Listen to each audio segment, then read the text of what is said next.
commence.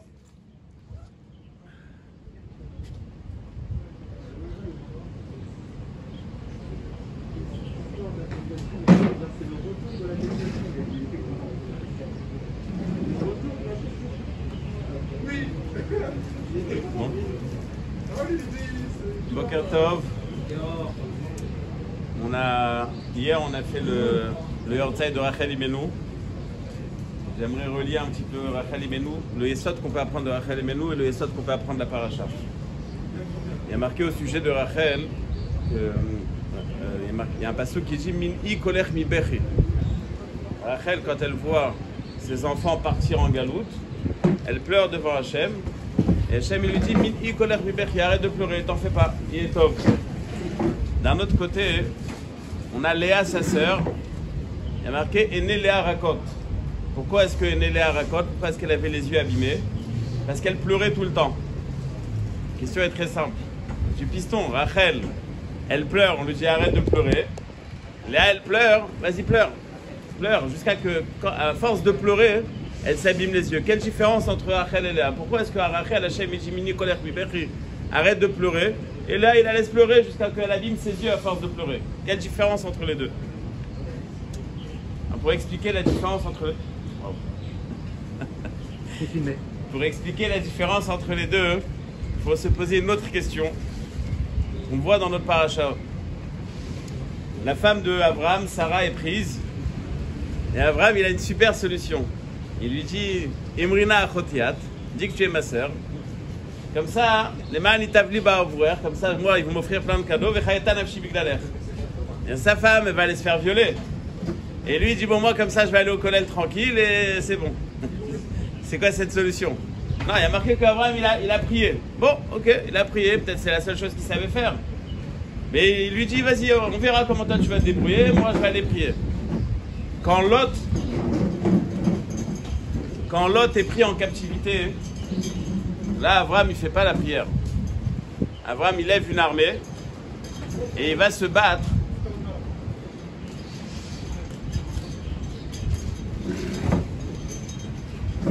Quand Lot est pris en captivité, Abraham lève une armée et il va se battre pour libérer Lot. Je comprends pas. Ton neveu, il est pris en captivité, tu vas faire la guerre. Ta femme, on la prend, c'est pas grave, dis que t'es ma soeur et moi, faut se décider. Pourquoi est-ce qu'une fois, tu es capable d'aller te battre et une seconde fois, tu n'es pas capable d'aller te battre? Tu dis non, je vais aller prier, c'est bon, Hachem Yazor, Hachem Yazor.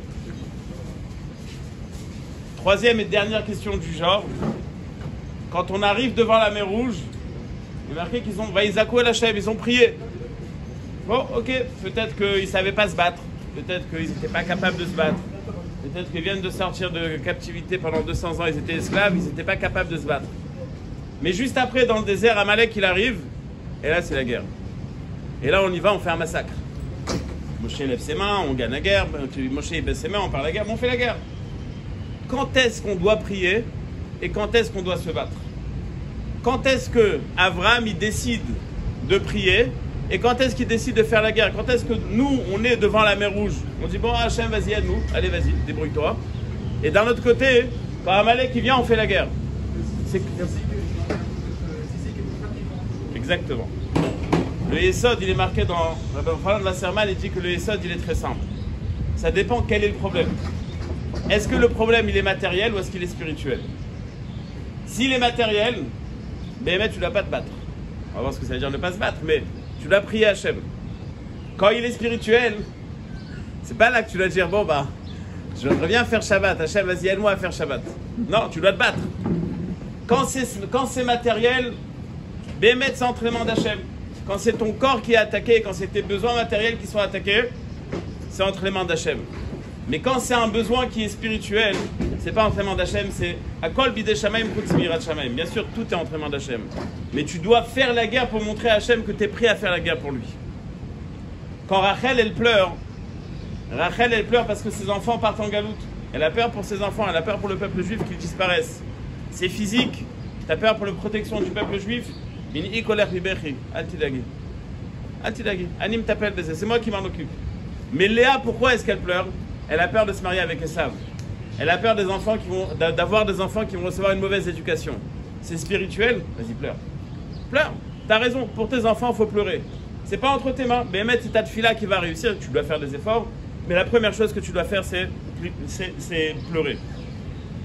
Quand Sarah, elle est prise en captivité, Paro, il n'a pas un intérêt de la prendre en tant que femme mariée ou d'abîmer le peuple juif. Il l'a trouvée très belle, il est tombé amoureux, ok, il n'y a pas de problème, c'est matériel. Abraham dit matériel, c'est entraînement d'Hachem, c'est lui qui doit s'en occuper. C'est d'Argamo, je vais prier. Quand Lot est pris en captivité, c'est pas un hasard. Lot est pris en captivité parce qu'Abraham prenait du pouvoir.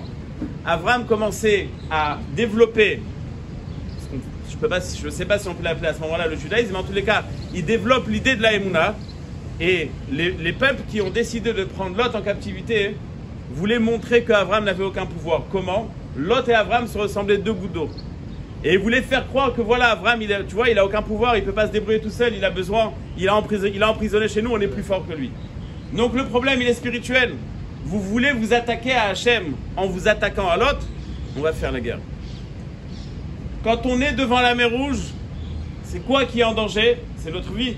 Notre vie entre les mains d'Hachem. Mais quand Amalek il vient se battre avec nous, pourquoi est-ce qu'il vient se battre avec nous? Milchama Hachem, il vient se battre contre les idéaux que le peuple juif développe. Ah, tu viens te battre contre nos idéaux? Là, on va faire la guerre. Je dis à Rabbi Yochanan Wasserman que le Yesod, il est très simple. On doit savoir sur quoi on doit fournir des efforts physiques, on doit savoir sur quoi on doit fournir des efforts matériels. Les efforts, spirituels. Quand c'est quelque chose de spirituel, alors bats-toi. Pourquoi est-ce que tu dois te battre à ce moment-là?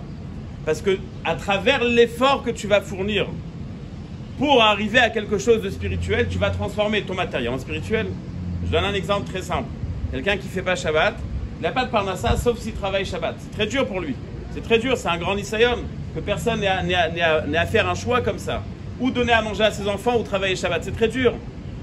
Quand il va faire l'effort de faire ça, donc il aura transformé sa vie matérielle en spirituelle. Et c'est à tous les niveaux. À tous les niveaux. J'ai besoin d'aller travailler, je vais rester une heure d'étudier en plus ou pas. Cette heure-là, elle est matérielle parce que tu dois travailler, tu peux faire plus d'argent, tu as un rendez-vous important. Mais si tu vas faire l'effort de rester et d'étudier un peu plus, donc ce moment matériel, tu l'as transformé en spirituel. Donc quand c'est face au spirituel, tu transformes ton matériel en spirituel. Mais quand tu es face au matériel, comment est-ce que tu vas le transformer en spirituel? Tu vas prier. Donc en fin de compte, quand on te donne les deux possibilités, ou te battre d'une façon matérielle, ou te battre d'une façon spirituelle, ça tourne autour du même axe. À chaque fois, tu dois avancer vers le spirituel. Le Yesod, il est très simple. Les efforts qu'on doit fournir physiquement, c'est sur du spirituel. Les efforts qu'on doit fournir spirituellement, c'est sur du matériel. Dans la Zinou, c'est marqué dans ta Puchotema.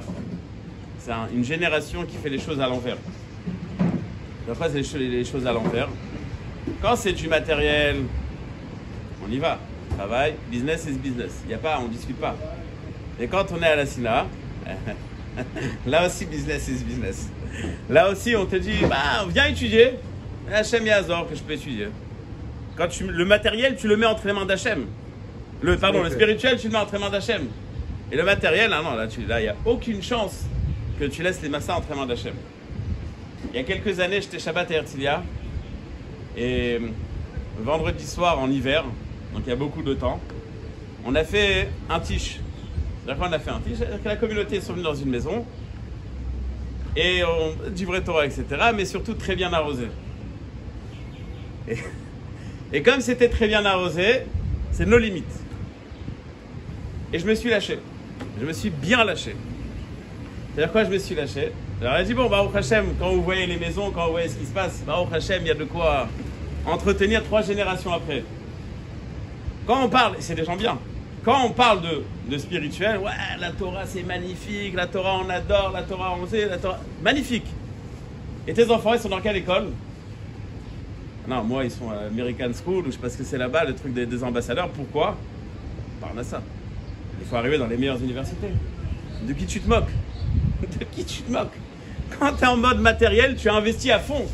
Et quand tu es en mode spirituel, tu dis Hachem et Hazor, on adore la Torah, c'est beau, c'est magnifique, etc. Mais qu'est-ce que tu fais pour? Il faut savoir où mettre le poids des choses, où est-ce qu'on va s'investir. Cette différence, on la voit aussi dans les deux fêtes qu'on a, Hanouka et Purim. Hanouka, les Maccabim, ils sont sortis, ils ont fait la guerre. Ils ont fait la guerre. Ils n'ont pas resté au Beth Midrash, allez Hachem et Hazor. Purim, Mordechai, il prend tous les Juifs, on jeûne et on prie. Il y a différence. Hanouka, ils sont venus faire la guerre contre quoi? Parce qu'ils ne voulaient pas qu'il y ait la Torah, parce qu'ils ne voulaient pas qu'il y ait des mitzvot. Ah, vous voulez vous battre contre la Torah? On y va à 100%, on fait la guerre. Mais Purim, pourquoi est-ce qu'ils se sont battus? Pourquoi est-ce que Haman, qu'est-ce que Haman voulait? Il voulait détruire physiquement le peuple juif. Physiquement le peuple juif, c'est pas entre nos mains, c'est entre les mains d'Hachem. Donc, on a un yesod qui est très simple. Le plus fort, parce que avec le masque, j'arrive pas à... C'est-à-dire qu'il y a quand même un lien entre physique et spirituel. Si Rachel Imenu, elle est prise, ça va. Automatiquement, elle va se dégrader et ça va dégrader aussi le peuple. D'accord. Si le peuple il est attaqué physiquement, automatiquement, il va y avoir une baisse aussi spirituelle. D'accord, mais quel est le but recherché? Quel est le but recherché par l'attaquant? C'est-à-dire l'attaque, elle est spirituelle ou matérielle? C'est sûr qu'il y a les deux. Quelqu'un qui meurt, il meurt spirituellement et matériellement. En fonction du but ou en fonction de la conséquence? En fonction du but. Qu'est-ce qui est attaqué? Comment est-ce que je peux savoir qu'est-ce qui est attaqué?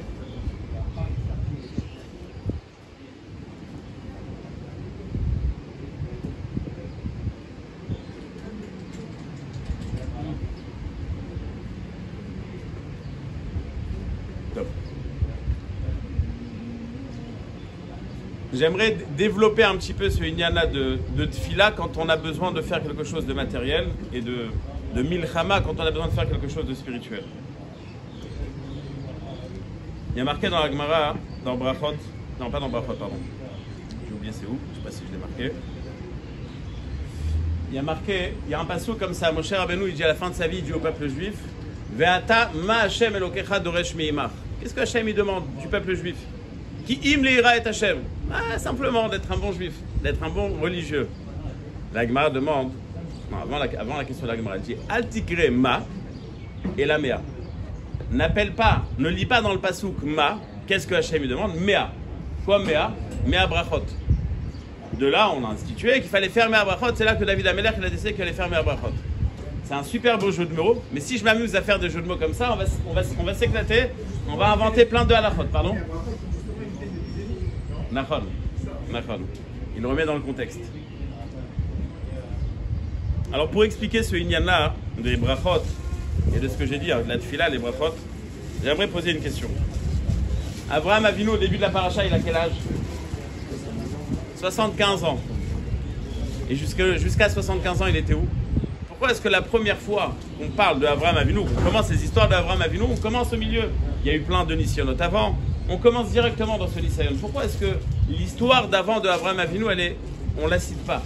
J'ai toujours ce choc-là. Quand je commence la Mikra Vechat Targum de Lech Lecha, j'ai l'impression de passer de Simchat Torah à Pessah. Ça veut dire on était dans la création. Pitom, on arrive directement à Abraham. On a déjà passé 1500 ans de la création. On est directement à Abraham.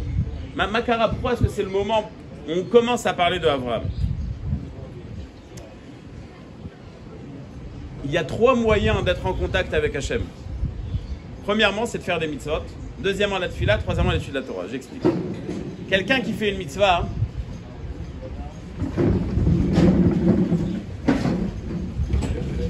Pardon?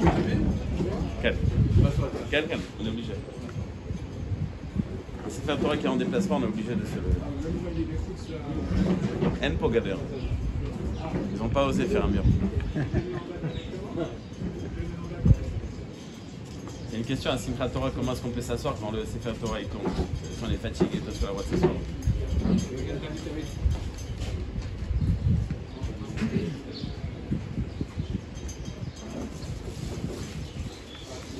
Tu fais la cafard?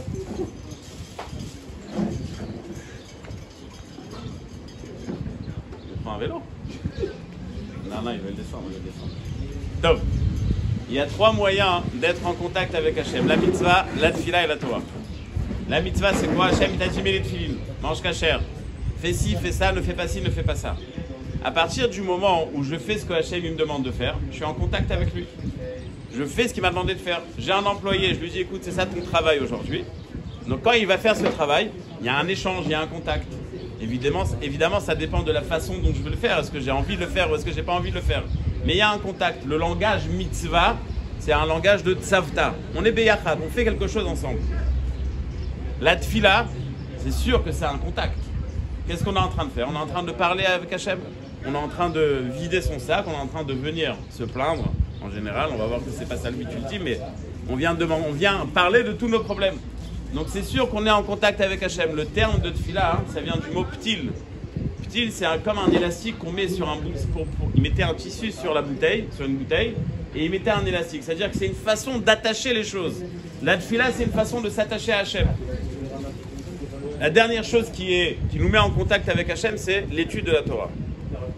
L'étude de la Torah, c'est marqué, dans le Nefesh HaChaim, c'est marqué que quand quelqu'un étudie la Torah, c'est comme s'il trempe son cerveau dans un mikvé de Torah. La Tanya, il dit que quand quelqu'un étudie la Torah, qu'est-ce qu'il est en train de faire? Il est en train d'étudier la logique de Hachem. Donc il va forcément se connecter, c'est la plus forte connexion qu'il peut avoir avec Hachem. J'ai un ami qui est Dayan, il m'a dit que après qu'il a passé tous les examens et qu'il devait faire, on va dire, son stage, alors le Rav qui lui a dit comment faire, il lui a dit avant que tu donnes un psak, alors tu dis pas le psak, celui-là il est chayav, celui-là il est patour. Tu dis Hachem il dit que celui-là il est chayav, Hachem il dit que celui-là il est patour. Pour le faire comprendre, pour lui faire prendre la responsabilité. Mais en vérité, quand on est en train d'étudier même les choses les plus basiques, il faut faire comme ça, il ne faut pas faire comme ça. On est en train d'étudier la logique d'Hachem. La Gemara dit que c'est quoi de bouffer Torah? Qu'est-ce qui s'appelle les choses les plus profondes de la Torah? C'est pitrenida. S'occuper de ce qui est mouta, de ce qui est assour, pour avoir un rapport avec une femme ou pas. C'est-à-dire que même dans ces choses qui sont ultra matérielles, mais à partir du moment où on va étudier quand est-ce que c'est moutard et quand est-ce que c'est assour, donc on est en train d'étudier la façon de réfléchir d'Hachem. Donc on a trois manières d'être en contact avec Hachem. Quand on fait une mitzvah, on est en contact avec Hachem. Quand on fait la tfila, c'est sûr qu'on est en contact avec Hachem. Et à plus forte raison, quand on fait la Torah. Quand on étudie la Torah plutôt. Maintenant, le but ultime de l'homme, c'est d'être en contact avec Hachem. C'est pas est-ce que tu mets des tefilines ou pas, est-ce que tu étudies ou pas. Tout ça, c'est l'expression de quelque chose. Le but, c'est d'être en contact avec Hachem. Le Messilat Yesharim dit que le Adam Nivra, l'It'aneg al Hachem, d'être proche d'Hachem, de kiffer Hachem. Il y a un Admour qui habite pas loin d'ici, il s'appelle Admour Mimojit. Il est très connu parce qu'il a quelque chose de spécial, il est tout le temps, il invente des mélodies.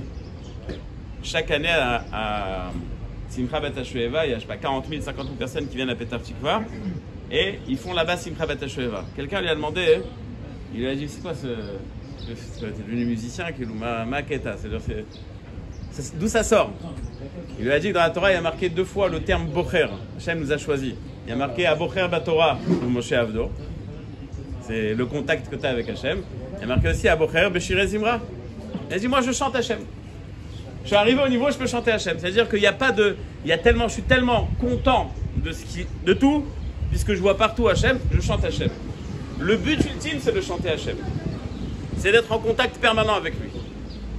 Maintenant, quand on va faire une mitzvah, si on l'a fait avec l'envie de le faire et pas, bon, on n'a pas le choix, on va trouver une solution pour faire la mitzvah et s'arranger avec. Donc, on est en train de vivre un contact avec lui. Quand on le fait parce qu'on n'a pas le choix, c'est un contact, mais c'est un contact saoulant. C'est comme si tu es marié avec une Marocaine. Ça veut dire, tu es marié, mais bon, c'est pas très agréable. C'est... Ah, t'es pas content. On fait avec. Mais si tu es bien marié... Donc, si tu n'es pas marié avec une Marocaine, c'est ma femme, elle voit ça. Là, tu es bien en contact. Zotodavar. C'est-à-dire, est-ce que tu le fais avec envie ou est-ce que tu le fais parce que tu n'as pas le choix? Pareil pour la tfila. Mashgar de Betshmaya, une fois, j'ai entendu quelqu'un qui va. Je ne l'ai pas entendu, mais il va dire au nom de ce Mashgar, il a dit que, bon, on va tous faire la tfila Betzibour et tout, on regarde. Mais quel est le sentiment? 2 personnes qui sont à 8h du soir, ils se disent, on a fait vite. Il y en a un, il dit, ah, bah, au Hachem, j'ai fait vite, bon débarras. On cherche à être après la tfila, on ne cherche pas à faire la tfila. Il y a un autre qui va dire, mince, j'ai déjà fait vite, c'est dommage, je kiffais quand je parlais avec Hachem. Ça dépend de l'approche qu'on va avoir dans la mitzvah qu'on va faire, ça dépend de l'approche qu'on va avoir dans la tfila qu'on va faire. Et à plus forte raison, la Torah, bon, on n'a pas le choix, alors on va faire 5 minutes par jour, vite, vas-y, accouche. Et à l'écart qu'on est terminé, qu'on a fait notre obligation, ou alors non. C'est vrai que j'ai fixé 1h30 ou 2 heures par jour, mais j'ai les boules de partir, je reste encore 5 minutes. Zetalo et Bagisha. Le but ultime de la personne, c'est d'être en contact avec Hachem. La première fois que Avraham Avinu reçoit la névoie, la première fois que Hachem lui parle, c'est le début de notre paracha. Qu'est-ce qu'on a voulu mettre en avant quand on nous raconte l'histoire de Abraham seulement à ce moment-là et pas avant? Le but ultime, c'est d'être en contact avec Hachem, d'échanger avec Hachem, de commencer à parler avec Hachem. Hachem lui parle et lui commence à lui parler. Il y a un contact. Il y a marqué dans le Midrash qu'il y a des malachim qui attendent 70 ans, après ils font une shira et ils meurent. Bon, je ne sais pas ce que ça veut dire qu'un malach il meurt, je ne sais pas ce que ça veut dire qu'il attend 70 ans, parce que le malach apparemment il est au-dessus du temps, mais le message il est très simple. C'est possible que toute ta vie tu vas attendre le moment de la shira, mais le but ultime c'est de la shira, c'est de chanter Hachem. C'est d'être content d'être en contact avec Hachem. Pardon? La Gemara, c'est marqué dans Yoma que la Gemara pose une question. Elle dit pourquoi est-ce que dans le désert on recevait la manne et il fallait sortir en dehors du Machané pour récolter la manne. Alors, le Machané Israël, le campement, 12 km. C'était tous des sportifs. Tous les jours, allez hop, aller-retour. Pas tout le monde. Je comprends pas. La manne, c'est un miracle, d'accord? C'est quelque chose qui descend du ciel. Même Amazon, ils peuvent te l'amener devant la porte. Tu peux pas faire pareil. Kilou Makara. Pourquoi est-ce que tu as besoin de me faire sortir? Plus que ça. La matzah qu'on a sortie d'Égypte, elle est restée 1 mois avec nous. Elle est fraîche, il n'y a aucun problème. Donc tu fais des miracles dans cette nourriture. Fais qu'on mange 1 fois par mois, 1 fois par an. Fais qu'on n'ait pas besoin de manger. Bon, tu nous donnes à manger qui est spécial, tu l'amènes au bout du monde et vas-y, va le chercher tous les jours. Lama. Agma Shoelet. Abishman Bar Yochai répond pour créer une dépendance, pour rester en contact. Si jamais on avait reçu au début de l'année, ça y est, tu as reçu ton chèque pour toute l'année, ok, on vient qu'1 fois par an. Mais puisque tous les jours tu dois recevoir de nouveau la manne, puisque tous les jours tu as besoin de cette nourriture, donc tu vas rester en contact. Qu'est-ce que Hachem il attend de nous? Qu'est-ce qu'il attend de nous? Mon fils il est parti à la yeshiva, c'est-à-dire cette année il est parti au début de l'année, maintenant il est reparti. J'attends avec impatience le moment où il va m'appeler. Là il n'a rien besoin. Il me raconte rien en plus. Ça va? Ouais. Et t'as bien mangé? Ouais. Et t'as bien mangé? Ouais. Et les copains? Ouais. Voilà. 17 ans? Ouais. En plus il me dit Bekitsour à chaque fois. Comment tu peux être Mekatser plus que ça? Mais c'est quoi? Pourquoi est-ce que j'attends ce moment? Je veux être en contact. Hachem il veut qu'on soit en contact avec lui. Donc quand il va te donner la main, il va te dire eh ben va la chercher. Mais pourquoi il faut aller la chercher? Amène-la ici. Viens. Oh Tavo. Il y a marqué dans la halakha que si un enfant, après sa naissance, la mère elle n'arrive pas à l'allaiter, on pourrait le donner à une maman non juive. On pourrait, mais c'est pas bien de le faire. Pourquoi c'est pas bien de le faire? Marqué dans le Gaon, je crois que c'est marqué, il dit que Moshe Rabbeinu, il a été récupéré par Batia et elle a essayé de l'allaiter. Moshe Rabbeinu il a dit non, moi je veux pas prendre le lait d'une non juive. Donc en fin de compte, la mère de Moshe Rabbeinu, elle a allaité, elle a été payée pour ça. Ok? Donc puisque Moshe Rabbeinu, il a fait attention de ne pas prendre le lait du non-juive, parce qu'il a dit, moi je vais parler avec Hachem, donc ma bouche qui va parler avec Hachem, c'est pas possible, donc puisque lui il s'est retenu, nous aussi on doit se retenir. Entre parenthèses, marquez que c'est pour ça qu'il a eu quand il a brûlé sa langue, il a fait agala de sa langue, c'est-à-dire puisqu'il y avait quelques gouttes qui ont touché sa langue, il fallait faire sortir ce lait-là. Mais on parle de Moshe Rabbeinu. Moi, mon fils, c'est pas Moshe Rabbeinu. Moi, je suis pas Moshe Rabbeinu. Donc ça va, c'est pas grave. Réponse, c'est vrai que t'es pas Moshe Rabbeinu, Hachem, il va pas te parler. Mais toi, tu vas lui parler. Toi, tu dois lui parler. C'est ton but ultime, c'est de lui parler. Donc le contact qu'on doit avoir avec Hachem, c'est le but de la personne. On doit être en contact. On reste en contact. Il y a une histoire avec le Rav de Ponovitch qui... Il y a toujours des histoires très intéressantes sur lui parce qu'il était très charif. Donc quand il a construit la yeshiva, il avait besoin de beaucoup de fonds. Et il est arrivé chez une femme, une américaine, qui a fait apparemment qui a fait un beau chèque puisqu'il l'a raccompagné à l'aéroport. Donc apparemment c'était conséquent. Et en arrivant à l'aéroport, la femme, elle est américaine, okay, elle ne connaît rien quoi. Elle lui tend la main pour dire au revoir au Rav. Je vais pas lui faire honte. Et j'ai dit, non, on se sépare pas. On reste en contact, on se sépare pas. Mafitom. Donc c'est la réaction la plus chachama qu'il peut avoir. Et en même temps, il a respecté. C'est bidiouk ça. Hachem, c'est pas, il y a un moment tous les jours où je donne à Dieu et le reste du temps, je fais ma vie. Toute ta vie, tu dois être en contact. Et maintenant, on revient au Mea Brachot. Il y a marqué dans le passou, qu'est-ce que Hachem il demande de toi? Yirat Shamaim. Et la Gemara demande, Yirat Shamaim, Milta Zutratai. Comment est-ce qu'on peut craindre Dieu? C'est très dur. On peut essayer, on peut faire des... On essaye, on travaille toute notre vie pour ça, mais c'est très dur. Comment est-ce qu'on peut craindre Dieu? Mea Brachot. Altikrema et la Mea. Tous les jours, à chaque seconde, on va manger quelque chose, on va consommer quelque chose. Baruch Ata Hashem. Mais qu'est-ce qu'on est en train de faire? On est en train de prendre cette chose-là et à travers cette chose-là, d'être en contact avec Hachem. Donc dans le matériel, on a rentré le spirituel. Donc quand on va se battre pour le matériel, on va le faire à travers une fila. Donc quand on est dans le besoin, on va le faire à travers une fila.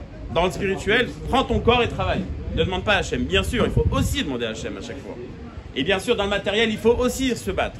Mais quel est le point culminant de la guerre qu'on va voir dans le matériel ou dans le spirituel? Dans le matériel, c'est le spirituel. Dans le spirituel, c'est le matériel. Le Yesod, il est très simple.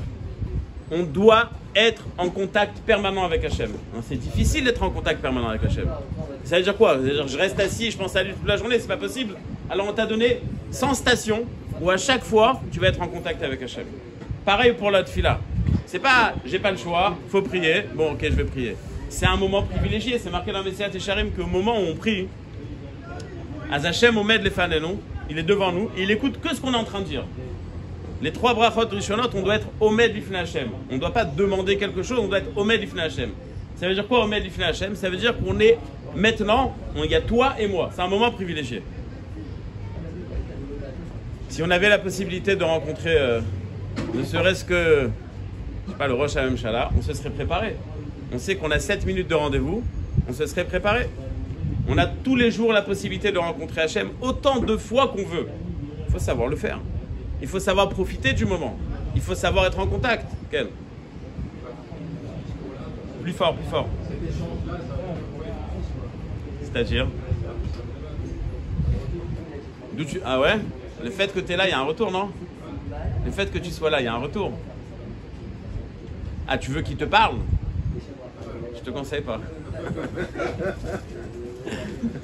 Rappel au constructeur, c'est pas bon, tu sais, c'est... Oh là là.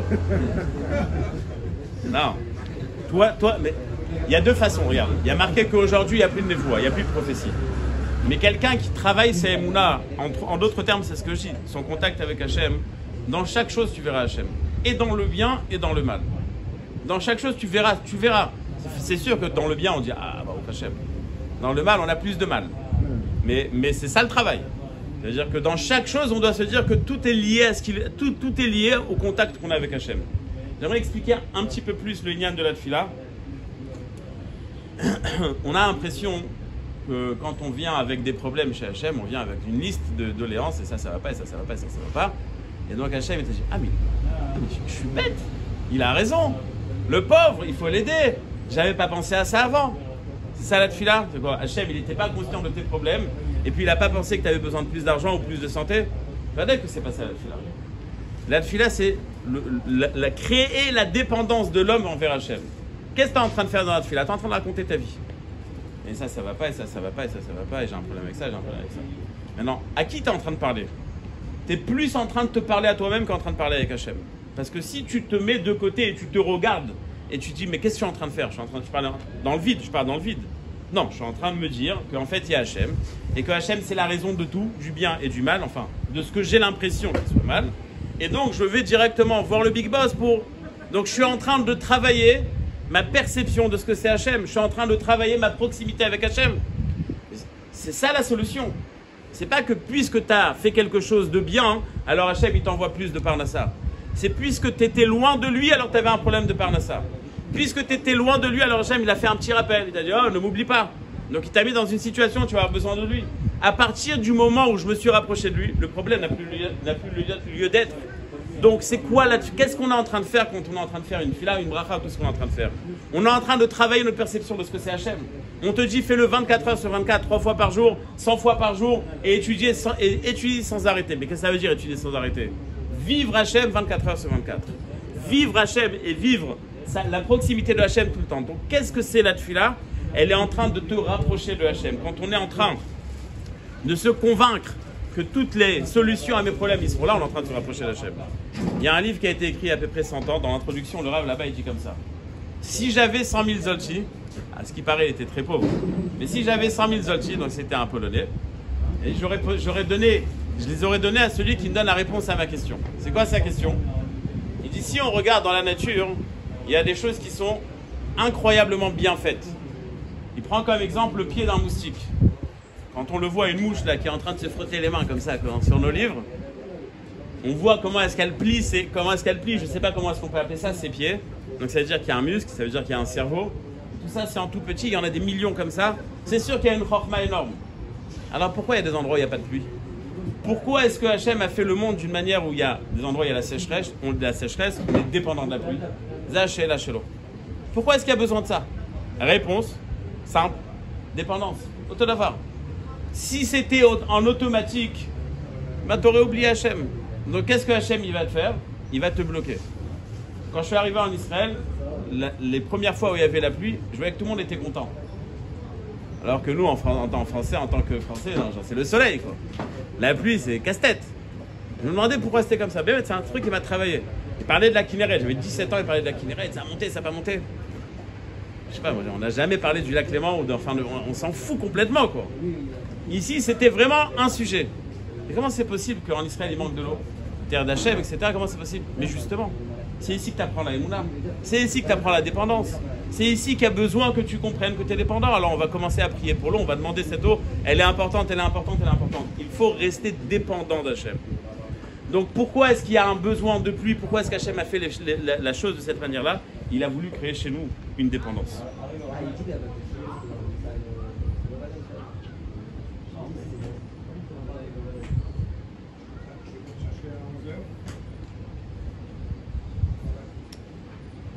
Je terminerai avec une petite histoire de... Vous allez comprendre. Il y a un monsieur à Herzliya qui avait un Marocain du Maroc. Enfin, à chaque fois ils disent pas vraiment le Maroc, c'est à la frontière. Il se sent mieux. On dit que c'est un peu algérien, il se sent mieux peut-être, je sais pas. À la frontière. Et il a dit qu'à un moment, Baba Saleh devait quitter son endroit. Je ne me rappelle plus pourquoi. C'était pas stable. Donc il est arrivé dans leur village et c'était chez ses parents ou ses grands-parents. Non, je pense que c'est chez ses parents. Et la première chose qu'il a fait, il a demandé est-ce qu'il y a un mikvé? Pas de mikvé. Ah, pas de mikvé? Qu'est-ce que ça veut dire pas de mikvé? C'est pas possible d'avoir une vie juste sans mikvé. On travaille pour le mikvé. Mais grave, c'est désert ici, il n'y a pas d'eau.